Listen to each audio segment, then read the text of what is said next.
અને મારા બે દીકરા હતા, બે વી ગયા.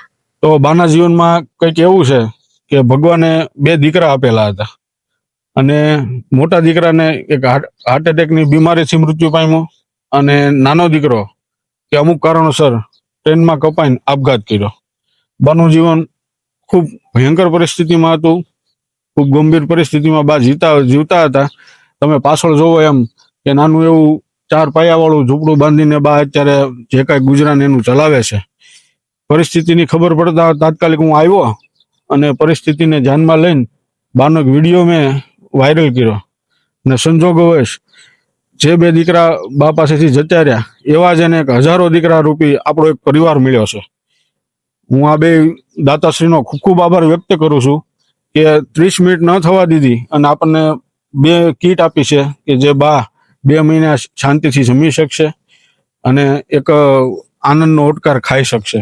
આ વિડીયો મેં મૂક્યો હતો, એ ખૂબ વાયરલ થયો છે, તમે કદાચ જોયો હશે. વિડીયો મેકતા અને એક હાકલ કરતા લગભગ 30 મિનિટમાં 2 દીકરાઓ બા માટે હાજર થયા કે ભાઈ બનતી સેવાઓ અમારા તરફથી આપો. એ નિમિત્તે આજ અમે રવિવારના દિવસે આવ્યા છીએ અને એક કીટ આપણા પરિવારના જયભાઈ દુધેલા કે જેમના ઘરે રામનવમીના દિવસે દીકરાનો જન્મ થયો છે. તો ખૂબ ખૂબ અભિનંદન જયભાઈને કે તમે આવા શુભ અવસર પર આ એક બાને 1 મહિનો ચાલે એટલી રાશન કીટનો સહયોગ આપ્યો છે. તમારા જીવનમાં ભગવાન ખૂબ ખૂબ ખુશીઓ આપે અને તમારા જે કાંઈ વ્યાપાર ધંધા હોય એમાં 1 લાખ ગણો વધારો કરે એવી પ્રભુને પ્રાર્થના. અને બીજી કીટ આપણા પરિવારના પાયાના પથ્થર એવા નરેશભાઈ મેવાડા તરફથી કે જેમને વિડીયો જોયો અને તાત્કાલિક કરિયાણાવાળાને ફોન કરી દીધો કે ભાઈ 1 કીટ તૈયાર રાખો અને મારે ફોન આવ્યો કે ભાઈ તમે ત્યાંથી લઈ આવજો.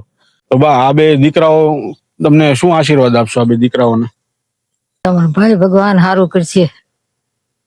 મારો પ્રભુ, હું એકલી જ છું અને તમને જાજુ દે ભગવાન, તમને લાડ દેશે ભાઈ. મારા 2 દીકરા હતા, 2 વી ગયા. હવે તમે મારા દીકરા. હા, અમે તમારા દીકરા. હા, તમે અમારા દીકરા ભાઈ. મારા કાંઈ બીજો આધાર કાંઈ છે નહીં અને હું જીવું છું ભગવાન ભરોસે. તમે મારા દીકરા ભાઈ. તો મિત્રો, વિડીયો વધુથી વધુ શેર કરજો જેથી કરીને આવનારા દિવસોમાં બાના પરિસ્થિતિને ધ્યાનમાં લઈને આપણે ફરીવાર અહીંયા હાજર થઈએ અને કાંઈક ને કાંઈક એવી સેવાઓ આપીએ જેથી કરીને આપણે એક બાના દીકરાની કમી પૂરી નહીં કરી શકીએ પણ